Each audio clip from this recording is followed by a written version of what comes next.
Hello my dear viewers, welcome back to my channel. Today in this video we are going to learn Hindi grammar topic अधिकरण कारक. In previous few videos we have already learned कारक, कारक विभक्ति चिन्ह, कारक के भेद, कर्ता कारक, कर्म कारक, करण कारक और अपादान कारक. Those video links I'll drop in the description box. You can take from there. Now let's move on to the अधिकरण कारक. अधिकरण का अर्थ है आधार या आश्रय. अधिकरण कारक वह कारक होता है जो कार्य के स्थान को प्रकट करता है.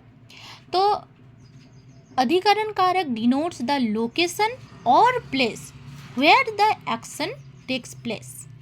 ओके, तो क्रिया करने का स्थान या आधार जो होता है, दैट मीन्स क्रिया जहाँ पर हो रही है उसे अधिकरण कारक कहते हैं. तो अधिकरण कारक इसका विभक्ति चिन्ह क्या है? में, पे और पर. अधिकरण कारक वाक्य में किए गए कहाँ पर या कहाँ में जैसे प्रश्नों का उत्तर देता है. That means if you ask the question where is action happening, the answer पर showing the place is the अधिकरण कारक. अंडरस्टूड? दैट मीन्स सरल भाषा में कोई शब्द ये बताता है कि क्रिया और काम कहाँ पर हो रही है तो उसे अधिकरण कारक कहते हैं. उदाहरण देख लेते हैं. मछली पानी में रहते हैं.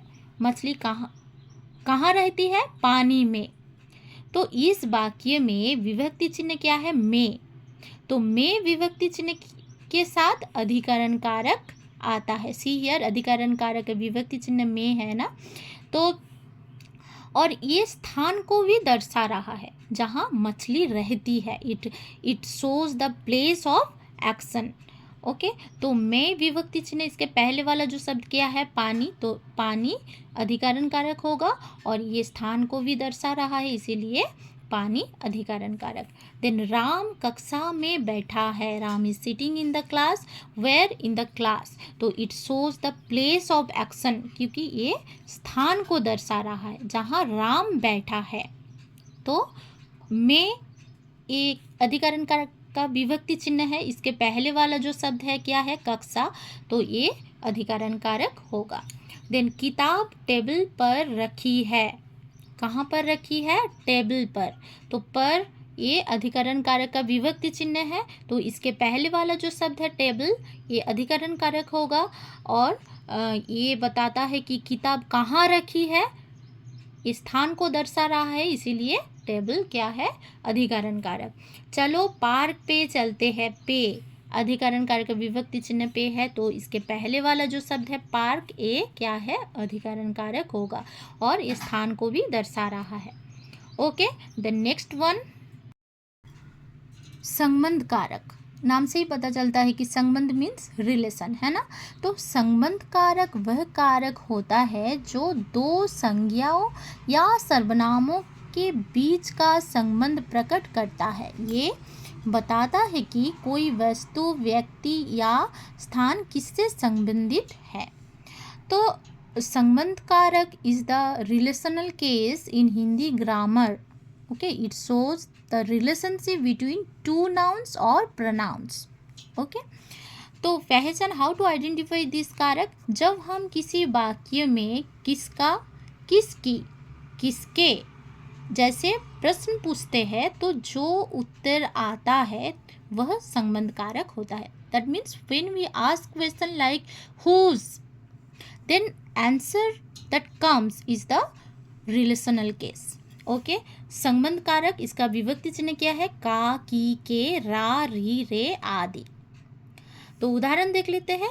राम की किताब खो गई. किसकी किताब खो गई? राम की विभक्ति चिन्ह मीन्स क्या होगा? संबंध कारक. ओके, तो राम और किताब इसके बीच में की एक संबंध बनाया जा रहा है ना, इसीलिए ये क्या होगा? संबंध कारक. ओके, देन ये मोहित का मोबाइल है. किसका मोबाइल है? मोहित का.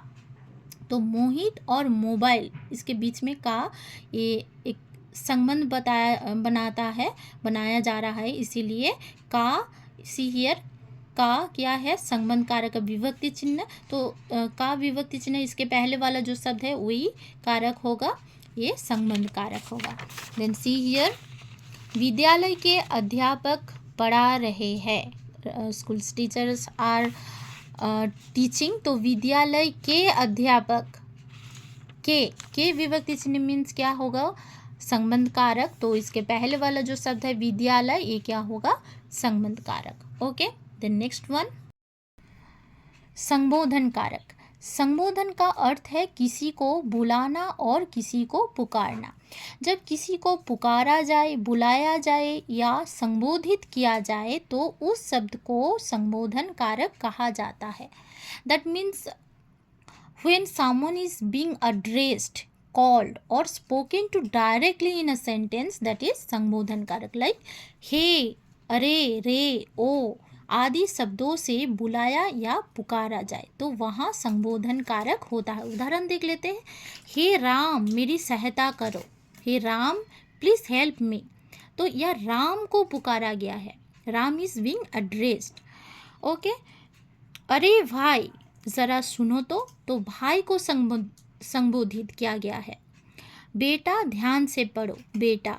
ओ दोस्त तुम कब आए, तो दोस्त को संबोधित किया गया है। ओके, तो ये क्या है, संबोधन कारक। Then see here in last, again I am telling you this, you have to remember so easily you can solve the कारक। कर्ता ने कर्म को करण से, द्वारा, संप्रदान के लिए, अपादन से अलग होने का अर्थ में, संबंध का, की, के, रा, री, रे, अधिकरण में, पे, पर, संबोधन रे, अरे, हे। So till here, hope all of you understood children. Next video will come with another new topic. Till then, thank you, bye.